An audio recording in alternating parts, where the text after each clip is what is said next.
बचपन से हम लोग खेलते आए हैं चुंबक चुंबक। ये वाला इस उम्र वाला चुंबक चुंबक वाला नहीं, बचपन वाली चुंबक चुंबक वाला हम लोग खेलते थे। करते थे क्या, इस उम्र वाला दूसरा हो जाता है, लोग दूसरे नज़रिए से देखते हैं, ये हमारी बातें भी दूसरे नज़र से लगेगा। बचपन में हम लोग सिक्का लेकर क्या करते थे, चिपकाते थे, तो चिपक जाता था। तो हम लोग ये नहीं सोच पाते थे आखिर में ये चिपक क्या है ले रहा है, मैंने चिपक क्यों रहा है, क्यों नहीं इससे दूर जा रहा है। तो हम लोग फिर दूसरा चुंबक लाते थे, चुंबक से ही चुंबक चिपकाते थे, तो देखते थे चिपक जा रहा है, मगर उलटते थे तो वह दूर चला जाता था, प्रतिकर्षित हो जाता था। अब लगा कि नहीं, वह दूर जाने की घटना प्रतिकर्षित है और चिपकने वाली घटना जो है आकर्षण का है, क्योंकि बल का नेचर ही होता है, या तो खींचेगा या तो ढकेलेगा, आकर्षण या तो प्रतिकर्षण। अब देखिए, जैसे मान लीजिए चालक है, एक इमेजिनरी, मैंने कहा ये चालक है, मानिए नो चालक है। जब ये धारा इसमें प्रवाह होता है तो आप कहेंगे सर जी इसमें इलेक्ट्रिक फील्ड पैदा होता है। हम कहते हैं नहीं, धारा पैदा होता है। भले से ये तार है, मैं दिखा रहा हूं आप लोग को, ध्यान से देखिए, ये आपका तार है, ये तो ऊपर रबड़ है, मगर अगर मान लीजिए ओपन है, पूरा खुला है तार, तो मान लीजिए ये तार है, इसमें हम धारा प्रवाह करें, मानिए ये तार है, मानिए ना, पहले मानिए पहले, तो मान लीजिए ये तार है और इसमें आप धारा का प्रवाह कर रहे हैं, तो आप समझते हैं कि इसके चारों तरफ जो है इलेक्ट्रिक फील्ड ही पैदा होता है। हमने कहा इसके चारों तरफ मैग्नेटिक फील्ड पैदा होता है। नाराज ना होइए, कह दिए नाराज ना होइए, ध्यान समझिए इस चीज को क्या कह रहे हैं। हम थोड़ा ना कहते हैं, ये हम थोड़ा ना कह रहे हैं, हमारे मामा नहीं कह रहे हैं, हमारे दादा नहीं कह रहे हैं, ये ओरेस्टेड कहते हैं। ध्यान समझिए क्या कहें। ये मान लीजिए चालक तार है, जब इसमें हम धारा का प्रवाह करेंगे तो ये अपने चारों तरफ वैद्युत क्षेत्र पैदा करता है, मगर ओरेस्टेड कहना ही, ये अपने चारों तरफ जो है मैग्नेटिक फील्ड भी पैदा करता है। और उस चीज की गणना बायोसेवार्ट कर दी है कि कितना होता है, तो B बराबर mu 0/4 pi I delta L sine theta बटे R स्क्वायर। ये आप बेसिकली पढ़े हैं, ये नहीं है कि हमने नहीं पढ़ाया या कहीं आप क्लास में नहीं पढ़ेंगे।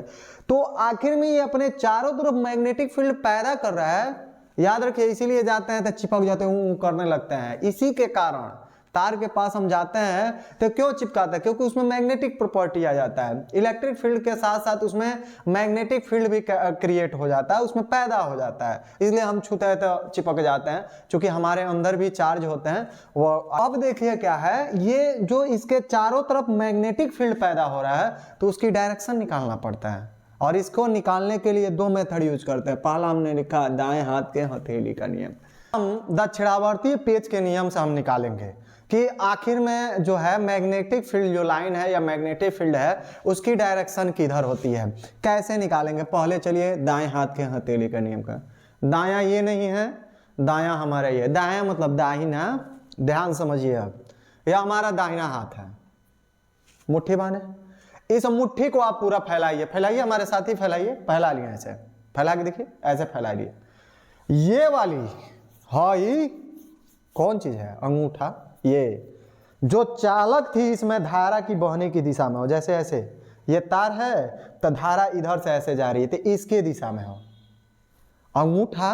मतलब हम यदि अपने दाहिने हाथ के, दाएं हाथ के पूरे पंजे को इस प्रकार फैलाएं, ऐसे फैलाइए, जो अंगूठा है ये चालक में बहने वाली धारा के दिशा में हो, अंगूठा चालक में जो धारा बह रही है उसकी दिशा में हो, तो हाई फैली हुई अंगुलियां धारा के कारण चुंबकीय क्षेत्र की दिशा में होगा, तो हथेली से धक्का देने की दिशा ही चुंबकीय क्षेत्र की दिशा होगा। ध्यान समझिए क्या हमने कहा, हाई धारा के दिशा में हो, मतलब हम अपने दाहिने हाथ के हथेली और पंजे को इस प्रकार फैलाएं, मैंने दाहिने हाथ के पंजे को इस प्रकार फैलाएं कि अंगूठा चालक में बहने वाली धारा की दिशा में, हाई धारा के दिशा है, तो हाई धारा के कारण हमको मैग्नेटिक फील्ड ज्ञात करना है।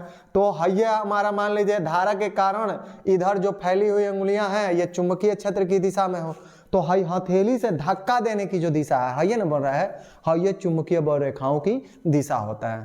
कंसेप्ट हम लिखेंगे यही कि यदि हम अपने दाएं हाथ के फैलाकर इस प्रकार रखे कि अंगूठा चालक में बहने वाली धारा की दिशा में फैली हुई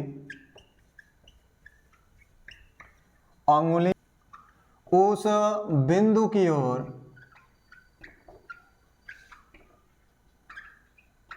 संकेत करे जिस पर धारा के कारण चुंबकीय क्षेत्र ज्ञात करनी है। तो हथेली के लंबवत हथेली से धक्का देने की दिशा चुंबकीय क्षेत्र की दिशा होगी। बस हो गया। ध्यान से समझिए क्या लिखे हैं। दाएं हाथ के हथेली का नियम क्या है, और ये हर साल हाई स्कूल में तो मान के चलिए कि 4 नंबर 3 नंबर में आना है एकदम कॉन्फिडेंस के साथ रखिए कि आएगा। तो दाएं हाथ का हथेली का नियम क्या है, एकदम कॉन्सेप्ट वाइज थ्योरम लिखे हैं, इसको फिर दोबारा समझाते हैं। यदि हम अपने दाहिने हाथ के, ये दाहिना हाथ ले लिए, इसके पूरे पंजे को इस प्रकार फैलाना है कि अंगूठा चालक में बहने वाली धारा की दिशा में हो, हमारे बाबू भाई धारा की दिशा में हो, और फैली हुई अंगुलियां उस बिंदु की ओर संकेत करे जिधर धारा के कारण हमें चुंबकीय क्षेत्र ज्ञात करना है। तो आगे लिखे हैं, तो हथेली के लंबवत हथेली से धक्का देने की दिशा, ये ना है, और ये ध्यान से देखिए, यही चुंबकीय क्षेत्र की क्या होगी, दिशा होगी। कंसेप्ट समझिए। हमको क्या लेना, अपना दाहिना हाथ लेना है और उसका पूरा पंजा पूरा इस प्रकार फैला कर रखना है कि अंगूठा चालक में बहने वाली किसकी दिशा में हो, धारा की दिशा में हो। तो अंगुलियां उस बिंदु की ओर संकेत करेगा जिधर हमें चुंबकीय क्षेत्र की दिशा ज्ञात करना है। तो हथेली के लंबवत हथेली से धक्का देने की दिशा किसकी होगी, तो चुंबकीय क्षेत्र की दिशा होगी। ध्यान समझिए क्या लिखे हैं। दाएं हाथ के हथेली का नियम क्या है, तो हम क्या कहेंगे यही कि यदि हम अपने दाएं हाथ के पूरे पंजे को इस प्रकार फैलाना है कि अंगूठा चालक में बहने वाली धारा की दिशा में हो और फैली हुई उंगलियां धारा के कारण उस दिशा में हो जिधर हमें चुंबकीय क्षेत्र ज्ञात करना है, तो हथेली के लंबवत हथेली से धक्का देने की दिशा ही चुंबकीय क्षेत्र की दिशा होगी। देखिए कितना शानदार लिखे थे। आप इसका नोट्स बना सकते हैं, बना लीजिए, आपका एकदम परफेक्ट हो जाएगा। ठीक है, समझ में आए। तो पहली बात, मेरे हवेली पे आने वाले से दूर हो जाइए। मैंने क्यों ये पढ़ाया, ताकि आपकी परसेंटेज अच्छी आए, उसका क्रेडिट मुझे दीजिए। न सब्सक्राइब न लाइक, सिर्फ क्रेडिट यही है कि एक बार मेरा नाम जरूर याद कर लीजिएगा अगले टर्न के लिए, अगले वीडियो के लिए। फिर मेरा अगला वीडियो जरूर देखिएगा। मुझे लाइक शेयर सब्सक्राइब नहीं चाहिए भाई, आपकी पढ़ाई चाहिए, आप अच्छी मेरिट लाइए, यही मुझे बस ख्वाहिश है। इसीलिए एकदम निःशुल्क हमने चालू किया पढ़ाना ऑनलाइन के माध्यम से। ठीक है।